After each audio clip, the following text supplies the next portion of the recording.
Royal Caribbean Group has been spotted increasing capacities on board all of their cruise ships. We'll tell you a little bit more about it. Carnival Cruise Line is making plenty of news this week as they return to 3 additional Caribbean destinations that they haven't visited since the pandemic shutdown back in 2020. And if you're a sports bettor, rejoice because one cruise line now allows you to place a bet while you're out on the high seas. And we wrap up today's Midships episode with some fantastic news about the cruise restart. All this coming up on Midships.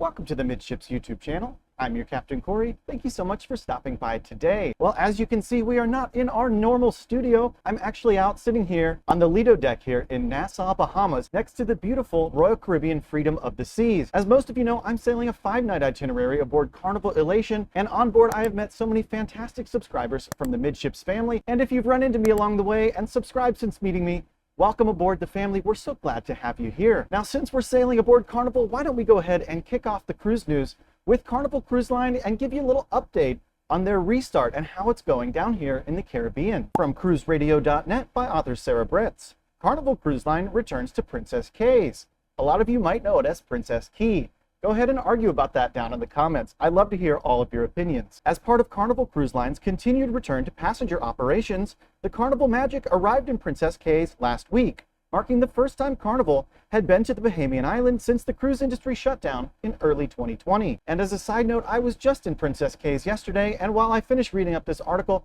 I'll go ahead and play a little footage that I captured on the island, so if you've never been there before, you can get an idea of what you might experience on the cruise line's private island. Carnival Magic's 6-night Eastern Caribbean cruise departed from Port Canaveral on October 11th and also included stops in Nassau, Bahamas, as well as Amber Cove in the Dominican Republic. The voyage just wrapped up 2 days ago. Carnival Cruise Line President Christine Duffy added this to the discussion: "We are delighted to return to the private Bahamian destination of Princess Keys and offer guests an opportunity to experience all of the beauty and charm of the island, while providing a much-needed boost to the local economy." And if you're not familiar with the Carnival Corporation-owned island that Carnival as well as Princess Cruises stops at, it is one of the very rare tender-only ports that you'll find in the Caribbean. I'll go ahead and show you a little video from the tendering process at Princess Cays.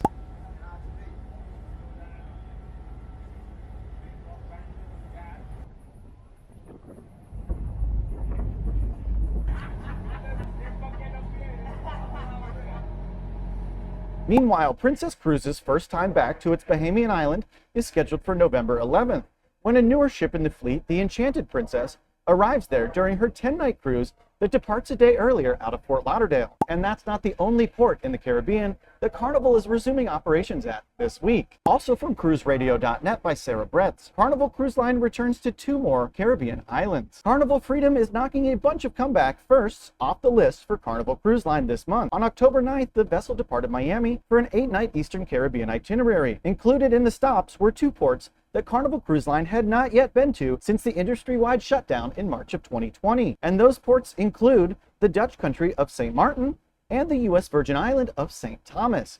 Both of those are fantastic cruise ports, and I would highly recommend an itinerary that stops there in your future. The St. Martin call was on Tuesday, October 12th, and the St. Thomas visit occurred the following day on October 13th. Carnival Freedom was Carnival's 4th ship to resume cruise operations out of the port of Miami when it departed on this voyage. The vessel also called in San Juan, Puerto Rico, as well as Amber Cove. Carnival's president Christine Duffy says they're delighted to return to St. Martin and offer guests an opportunity to experience all of the beauty and charm of the island while providing a much-needed boost to the local economy. On behalf of Carnival, she would like to thank their partners in St. Martin for working with them to bring back cruising in a safe manner to the port. So welcome back, St. Thomas, St. Martin, and Princess Keys. We're so glad to have 3 more beautiful cruise ports available to us going forward. Now, if you're a betting person, chances are you have to go to Las Vegas to get your sports bets in.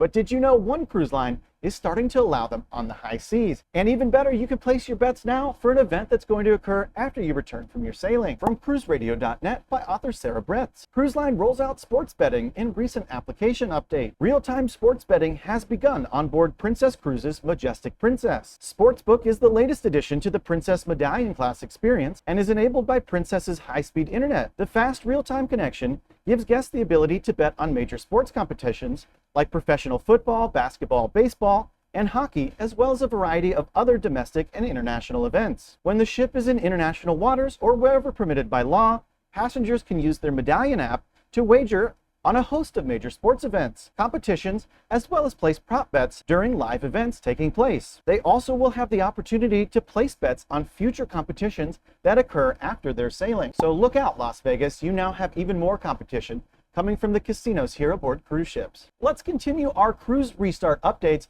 with a look at Royal Caribbean. There's nothing officially reported from the line, but many guests who track how many people are on board their sailings, just like the ship beside me here, Freedom of the Seas, are reporting that the number of guests on board have risen from 40% to 50 or 60% on their more recent sailings. From RoyalCaribbeanBlog.com by author Matt Hotchberg, Royal Caribbean increasing capacity on their cruise ships. The amount of passengers on Royal Caribbean ships is starting to slowly increase after remaining purposefully low during the initial cruise restart. While Royal Caribbean doesn't divulge passenger counts or capacity limits for the ships currently sailing, there's been plenty of anecdotal evidence from passengers that the amount of guests on board is going up from what it was earlier in the summer. When Royal Caribbean restarted cruises earlier this year, the line purposefully kept its capacity low to ensure the highest likelihood of success with regard to its onboard COVID-19 protocols. Anyone sailing aboard a Royal ship in the summer and early fall of 2021 enjoyed a ship's capacity with only 25 to 40% of the normal full capacity. But it now appears that all may be changing. People that have cruised recently have come back sharing passenger counts that are higher than what they were just a few weeks ago. The last couple Mariner of the Seas weekend sailings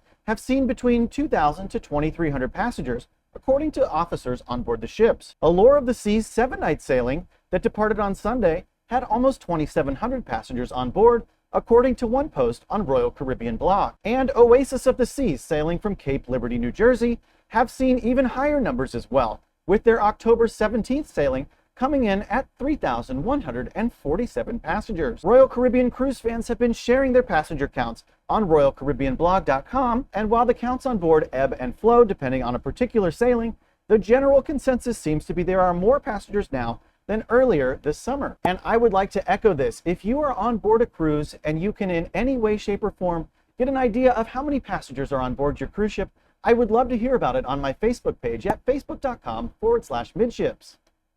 Oh look, we seem to have been joined by a new friend here. Earlier this morning I saw one of these guys just viciously attack a ham sandwich just out here on the Lido deck. And while we're on the topic of Royal Caribbean, let's go ahead and check out their cruise restart plans, as there's several more vessels coming back in operations over the next month or two. From cruiseindustrynews.com, Royal Caribbean Group restart, 8 additional ships resuming sailing soon. As the winter approaches, the Royal Caribbean Group and their brands are expanding their cruise restart plans, adding new destinations as well as new home ports. In November, 8 more ships are resuming operations for the corporation, bringing its brands back to Los Angeles, Puerto Rico, Antarctica, as well as the Middle East and beyond. Currently, Royal Caribbean has 14 ships in service, with 3 more set to resume operations by December 1st. Some of the notable restarts includes Navigator of the Seas, who will resume operations in Los Angeles on November 19th. And just a few weeks before that, on November 7th, Explorer of the Seas will restart out of San Juan, Puerto Rico. One of Royal Caribbean Group's brands, Celebrity Cruises, currently has 8 ships in operations,